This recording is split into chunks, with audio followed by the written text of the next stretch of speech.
So now that we know who are the participants of the Forex market, let's go back a little bit and think about this thing that I told you about transactions, the different types of transactions, because there are different, there is not only one single type of transaction.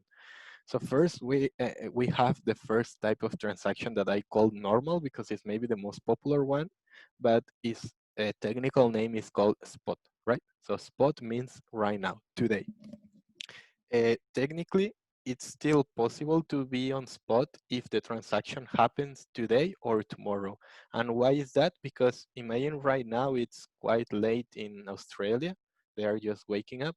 So maybe if we are sealing a deal right now, maybe we need some time until Australians wake up. If we, I mean, like if Mexico and Australia is doing a transaction, we need to give them some time until their market opens.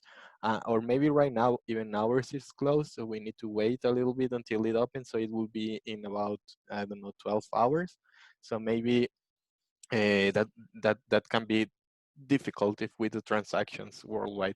So that's why the spot transaction gives you the chance of being spot, even though the transaction, or not the transaction, the exchange of the good happens in 24 hours, or I think no more than 48. More than 48 is something different.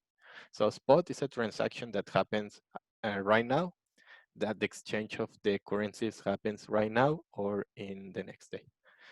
And then we have forwards and futures, which are um, we are going to dig deeper in this in the third partial. In the third partial, we are going to understand the differences between forwards and futures, and we are going to do some exercises and a lot of interesting things.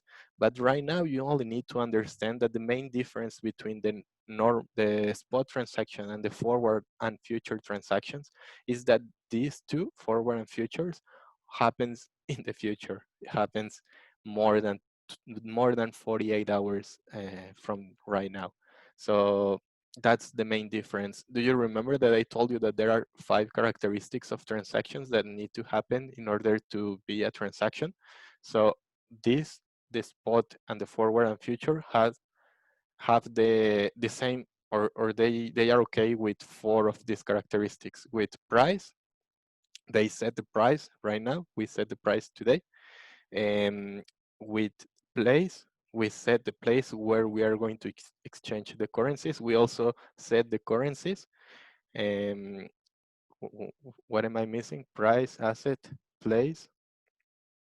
Uh, the time is the other one. The time is the one that I was missing, because time for futures and forwards is set on the present. In the present, we agree on that, but the exchange of the good will happen in the future. So that will be the other thing that we need to be careful about.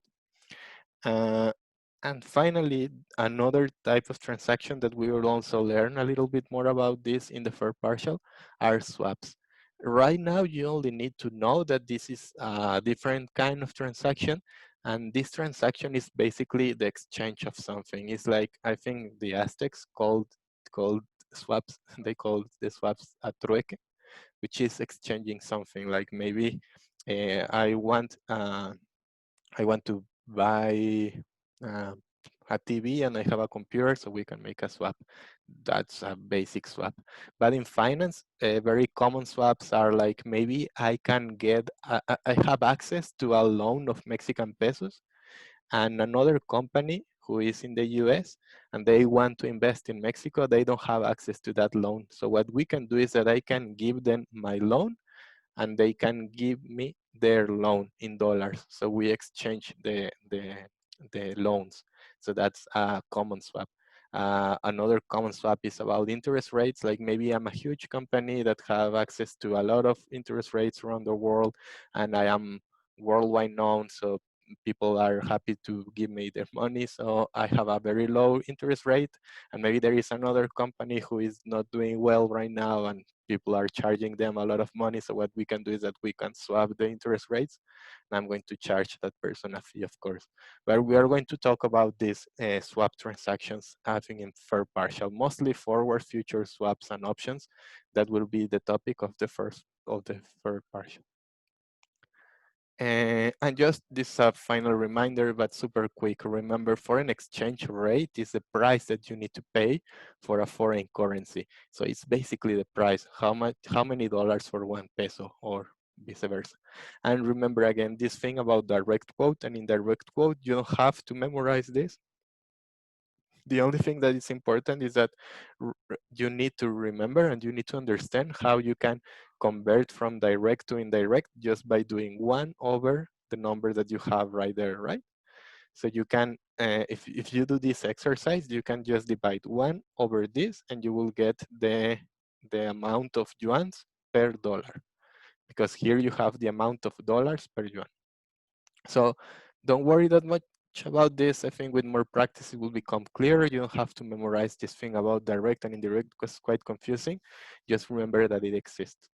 So in the next video, we are going to finally start doing some practice, I believe, and then I will explain you how to do the homework and the activity.